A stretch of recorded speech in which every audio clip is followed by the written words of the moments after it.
Hi, my name is Amarilis Martin. I go by Andri. And the Bible verse is, "The Lord is near to all who call upon him, to all who call upon him in truth." From Psalm 145:18 from the New King James Version. I always pray for my patients and for their families and for wisdom and anything else I need to take good care of God's children entrusted to me. However, I was having a hard time finding ways to approach the subject of prayer with the families of my patients. One morning, I prayed for God's help in this manner, asking Him for an opportunity to share my faith with one of the families of my patients.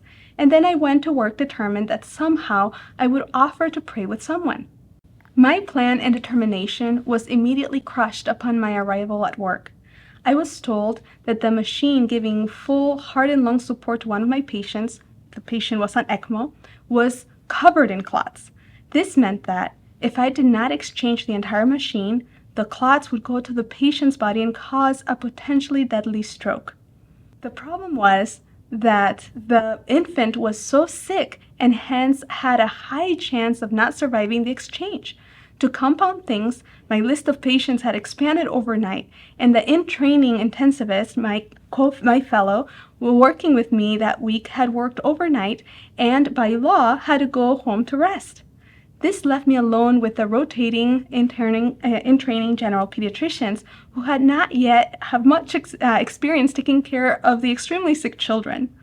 Knowing I could not be able to have much time with any patient that day, much less to spot a patient's family and ask them if I could pray with them, I laid aside with disappointment my determination and focused and prayed for everyone's survival, myself included. Immediately, I began to get things ready to exchange the machine. Meanwhile, I tried to see as many patients as I could. Unfortunately, I had not seen nearly half of my patients when I was called to the infant's room. The parents were not there, but somebody had already told them about the exchange. I stayed in that room for what felt like hours.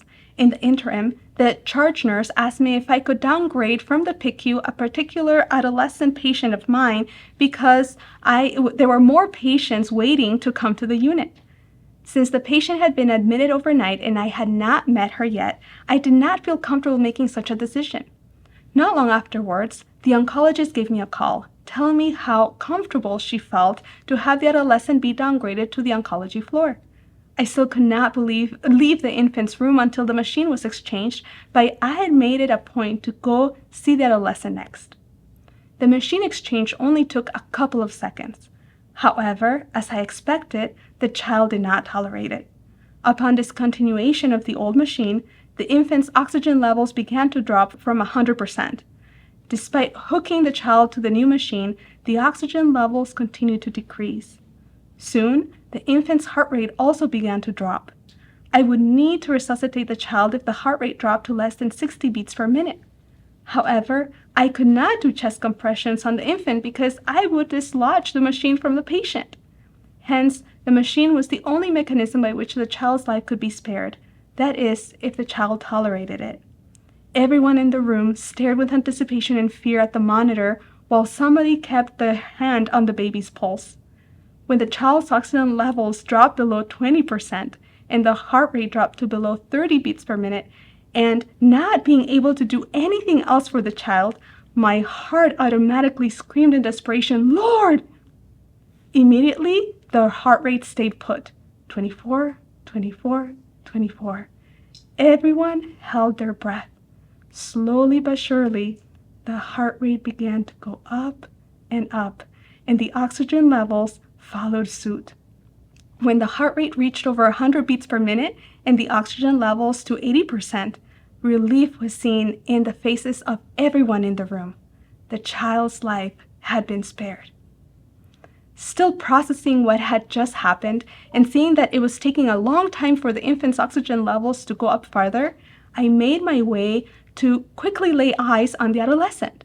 Trying to focus on what the patient had to say, I was taken aback when she unexpectedly showed me a card her twin sister had sent her upon hearing of her new diagnosis of cancer. The card had a beautiful Bible promise on the cover and was blank inside. This is my opportunity to ask about prayer, I reminded myself. Still quite shocked by what had just happened to my previous patient, and now this unexpected surprise, my mind went blank. Oh Lord, I don't know what to say, my heart began to say shamefully as I stared at the card she held in her hands. Just then, my patient blurted out, looking straight at me, "Do you have a Bible?"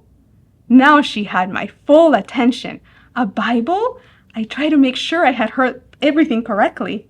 The girl nodded. "Yes, a Bible. Do you have one I can use?" I asked her parents sitting next to her bed for their permission for me to give her a Bible. "To be honest, we should all be reading it," they replied.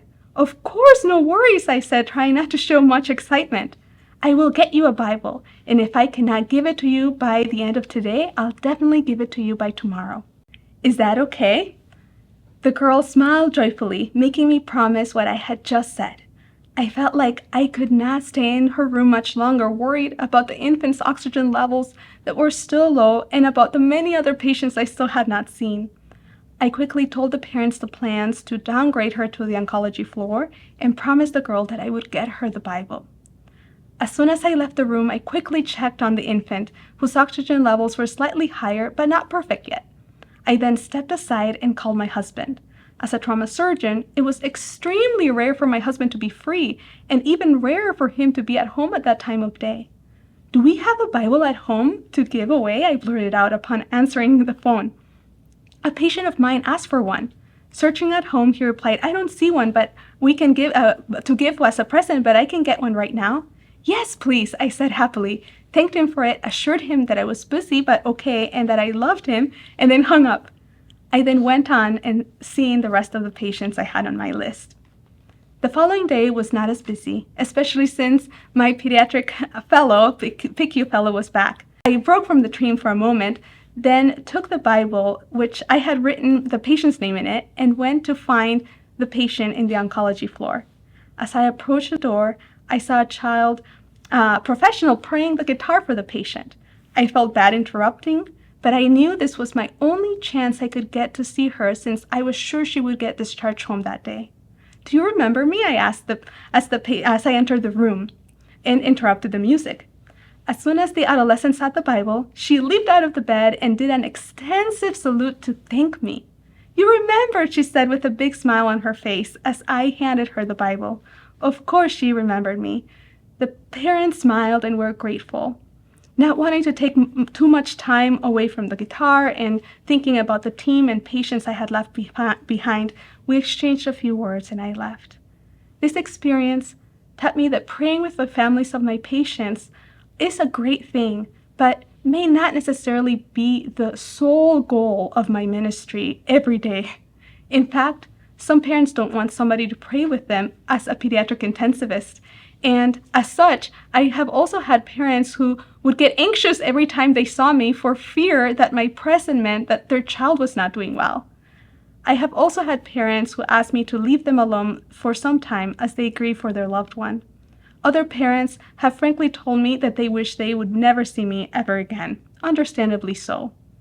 Instead, I learned that my medical ministry could also include a listening ear, a crying shoulder, a hug, an encouraging word, a Bible, or a doctor who demonstrates Christ's character at work. Instead of finding ways to just pray with the families of my patients, I learned to pray for opportunities to share my faith with them one way or another. Above all, I learned that the true core of my ministry is to humbly and sincerely pray for my patients, for their families, and for me and everyone else taking care of them, because, like in the case of my infant patients, sometimes that's all we can do.